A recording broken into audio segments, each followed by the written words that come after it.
Hello and welcome to the Tigrepup channel. In this video I'm going to show you how I retouch my permanently colored 4C hair.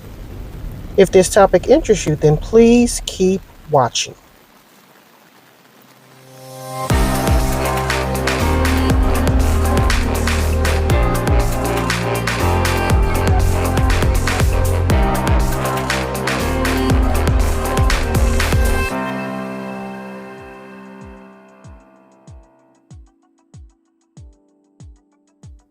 Okay, so right here I'm just showing you how we're starting off. I'm in desperate need of a retouch. I've waited about as long as I possibly could have. As we can see, my new growth is coming in very strong. It's even on the interior of my hair, even though about my temples is where it's most predominantly gray. And I did a couple of videos on that. I'll try to leave. Well, it's gonna all of this is going to be in a playlist. It's basically like my hair history. So you can see what I'm doing and how I'm doing it and whatnot. So, but yeah, that's what inspired the videos about the temporary root coverage thing going on, whatever. So,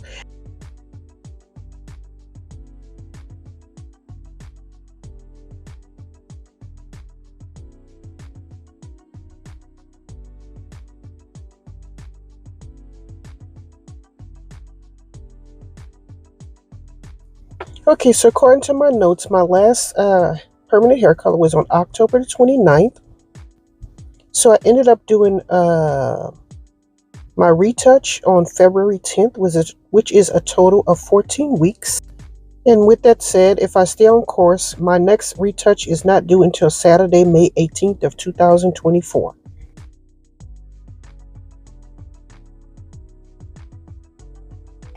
Okay, so for the record, I understand that a permanent hair color should be retouched every 4 to 8 weeks. However, I have a special circumstances that I've ultimately made the decision for myself to wait as long as I possibly could have in order to keep my hair in a relatively healthy state.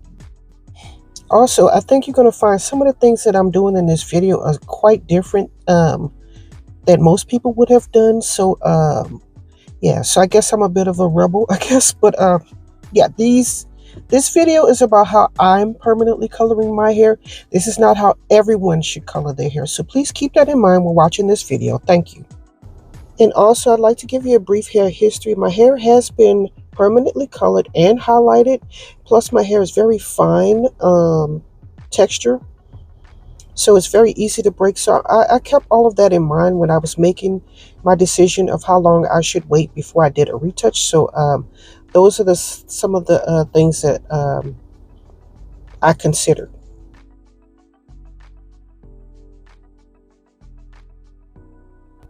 Okay, so now it's time for me to do my retouch. And I did do my hair in twists in order to elongate my hair because I have 4C hair. And I'm going to do something a little different most people do not do. I'm going to use a little heat in order to stretch my hair a little bit more so that I would minimize overlapping, which I'm pretty sure I'm going to get overlapping anyway, but this is how I'm doing it on dry hair.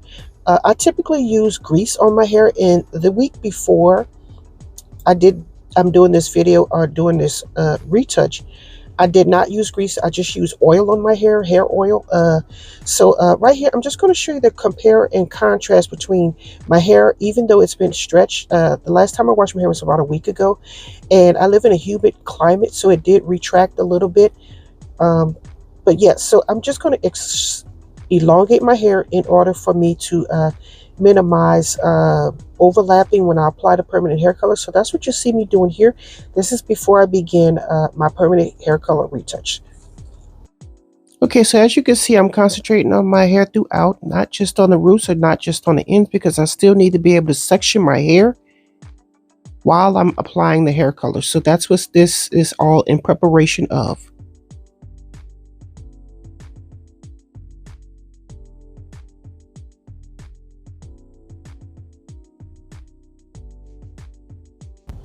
Okay, so right here you can see the difference, the before and after. Hopefully you can see one side is a little bit longer. I wasn't going for lint. I was just going so I could make sure I don't overlap my permanent hair color and damage my hair even further.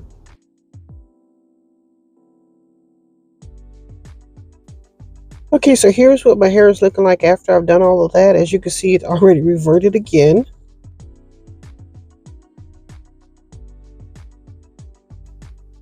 Okay, as we can see here, I prepared my mixture of permanent hair color, and we're going to get on to applying the hair color. Okay, so the first area of concern, which is my hairline, which is most of my gray near my temples, we're going to start there first because they say you're supposed to start with the most resistance hair area, what have you. And mine's is my temples. And so that's where I'm going to start along my hairline. And I'm doing this blindly because I'm trying to show you on camera what am I doing. But this would have been a lot easier had I done it in a mirror, you know, stuff like that. But I wanted you to see what I'm attempting to do here. Yeah, which is the reason why I had to extend my permanent color. Okay, so I'm gonna try to explain it. My hair is curly. Okay, I live in a humid area.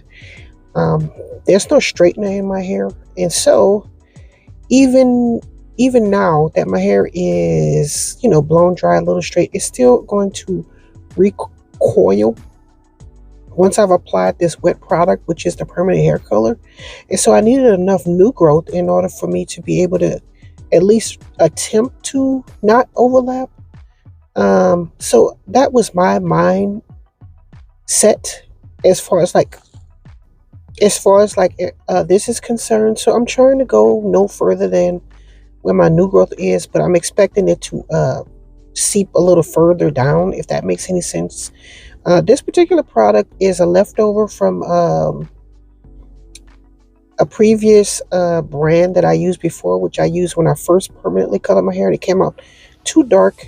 Turns out I had went into the store and got 4 double N in 2 bottles from Redken.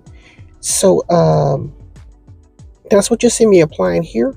Now the coverage wasn't all that great. However, I've already spent the money on this product and I'm not going to toss it out. I guess I did get a recommendation from somebody who was watching my video. I'm going to do that in my next, use the product that she recommended in my next application. But right now I'm just using 4 double N because my natural hair color is about like a 2, just like a darkest brown, whereas 1 is a black. And with a volume 20, we're going to go 2 levels lift, okay, because that's what a volume 20 does. And it's going to be used for gray coverage. So if you want to have gray coverage, you have to use a volume 20 in order to get the amount of coverage and lift that you need in order to cover those grays. I'm not expecting this color to totally take care of all of my grays because, like I said, I've tried it in a different shade and it didn't work out too well for me. But with the double N, hopefully I can get a little bit more coverage than I was with the regular N that I had last time, if that makes any sense. So right here, I'm just feeling in the back of my head. Now I could be using a mirror and whatnot, but I wanted you to see the process. So yeah, so that's what you see me doing here. I'm doing my very best in order to not overlap my hair. I'm going to do by feel, and I probably already went up maybe an inch or 2 further than I would have liked, but I'm doing the very best that I can. I mean, because I had permanently colored my hair, you know, I given my hair a chance to have a break. It shouldn't be quite as bad. Yeah, so that's what you see me doing here. I'm working on the outline, as we can see, and I'm applying it only on my new growth with this, which is at my scalp area and whatnot. And I'm trying to take partings where I can feel the wetness on either side of my hair. And yeah, so that's what you see me doing here. And I believe it really helped doing that blow dry, because even if my hair was just a regular twist out, it still was pretty cinched up. I don't know any other word to say it, but yeah, so that's what you see me doing here. Just kind of like give me a little bit more stretch so that I could do my very best to get it just on the roots. Just a reminder, don't forget to like, comment, share, and subscribe. Thanks. If you find my videos beneficial or helpful and you would like to contribute to the channel, please contribute to my Cash App. I'll leave a link in the description section down below. Thank you.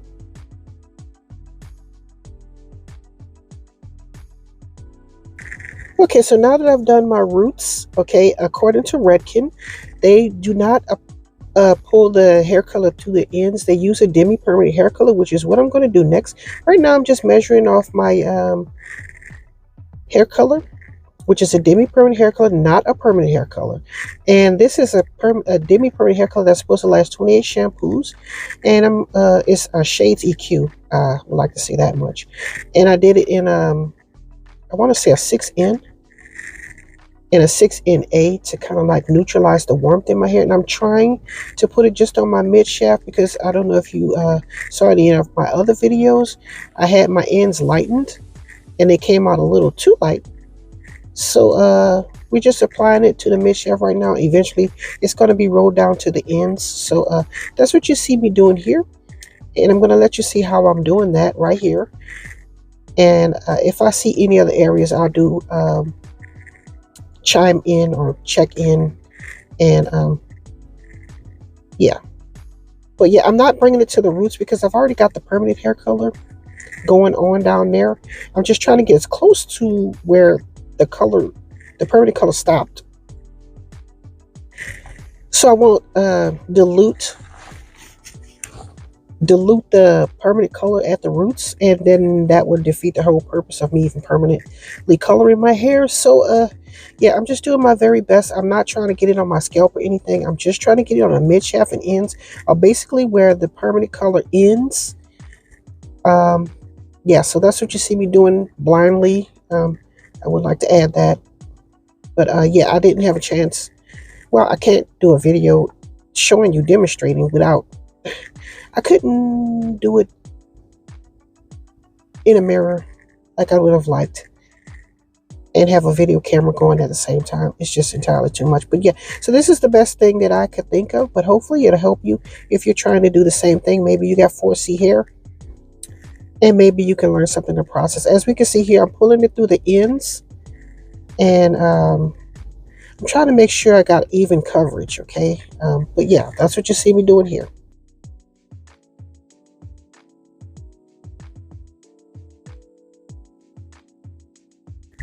Okay, so now that the hair has been processed, what I'm going to do is massage my hairline so I won't have any paintbrush strokes now that I've done my hair color.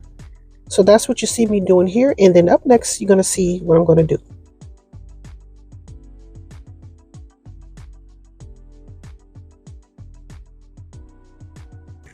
Okay, so right here, I've added a little bit of water before I shampoo my hair, and I'm emulsifying the color throughout my entire head for like 5 minutes. So make sure I don't have any mist spots and whatnot, and I'll be back for further commentary.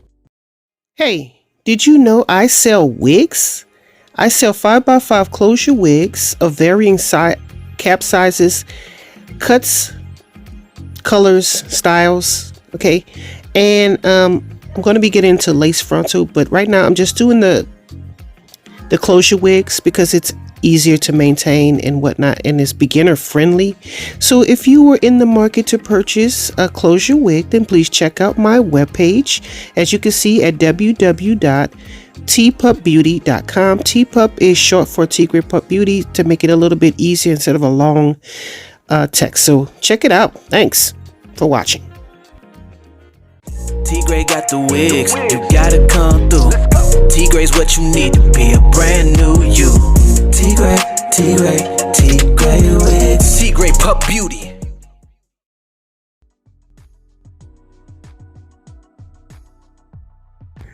Okay, now that I've rinsed all my color out, I'm going to go in with my first lather, and as we can see here, I'm going to shampoo my hair and move on to the next step.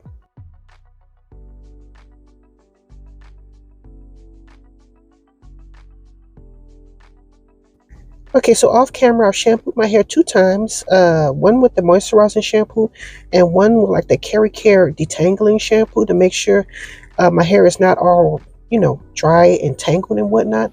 And now I'm going in with a light conditioner. As you can see, I forget what the name of that conditioner is, but I'm gonna try to leave a link. A little subtitle of what that was that I used just to detangle my hair, because I have 4C hair. I can't just take a comb and rake it from the root to the ends. So yeah, I'm just gonna do this to kind of like detangle my hair, and then I'm gonna do a deep condition after this. So stay tuned.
Okay, so here's the deep conditioning part. I'm going to use this Design Essentials and my herbal oil here. And I'm going to apply the conditioner on my hair and then apply the oil. Okay, so that's what you're going to see me doing in this portion of the video.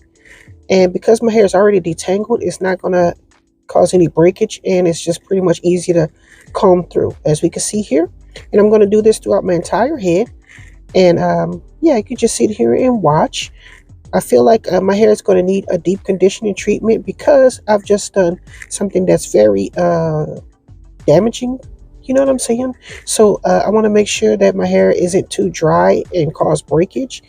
And that would defeat the purpose, to have breakage and whatnot if your hair doesn't look pretty good after you've done all of this, coloring and whatnot. So that's what you see me doing here. And up next, I'm going to show you what I'm going to do next.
Okay, so I've applied the deep conditioner throughout my entire head, and I'm going to use a heated towel and a plastic cap, and I'm going to let that sit for a few minutes, maybe 10-15 minutes.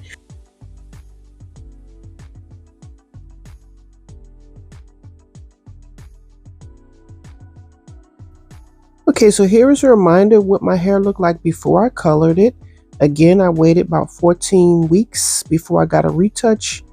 I think maybe next time I'll do 16. Well, at least that's what I'm going to try to do, to make it like a full 2 retouches difference, if that makes any sense. But yeah, I would have liked to have used applicator bottle. I have my favorite applicator bottle that I love to use that has like a wide enough nozzle to let the product out, and it's a squeezy type of container. I couldn't find it, so I was forced to use my applicator bowl and brush. But hopefully next time I'll find a different bottle, I guess, and get this party started. But and also another thing that I would have done differently is I think I would have used a cream-based permanent hair color. I think that would have turned out a lot better in my opinion because it has like a ability to stick. Whereas this permanent color was like a gel, which is kind of like, it's kind of fluidy, which I guess isn't bad if you're trying to get as much coverage out of hair color as you possibly can. But I think in this particular case, it would have benefited me a little bit better if I used a permanent hair color that was more of a cream base. So when you apply it to one area, it kind of stays there. So again, I think I would have waited 16 weeks. Then I would have applied with an applicator bottle. Also, I would have used a permanent color with a cream base, if that makes any sense. So yeah, so hopefully you can see these results and maybe see a difference. This was the best image that I could possibly come up with. But thank you for watching. I hope you learned something in the process. Maybe you could use some of these tips at home for yourself or your loved ones, or as a stylist working in a salon or wherever. Yeah, so I'm trying to give you a 360 of what's going on. I'm not sure if this lighting is very good, but I do have some oils and whatnot in my hair, so you can so I can make sure that my hair is, you know, moisturized and whatnot, because that's one big concern of people with 4C hair gets pretty dry. Well, at least in my experience. Right here I have an indoor shot so I can show you what it's looking like. I'm near a sunny window. I'm just showing you I do have moisturizer in my hair, and I'm showing you the coverage of my hairline so you can see what's going on here. And I want to thank you for watching. Please leave any comments, questions, whatever down below, and I'll try to answer them as best as I can. Thanks again for watching. Don't forget to like, comment, share, and subscribe. And as always, thanks for watching.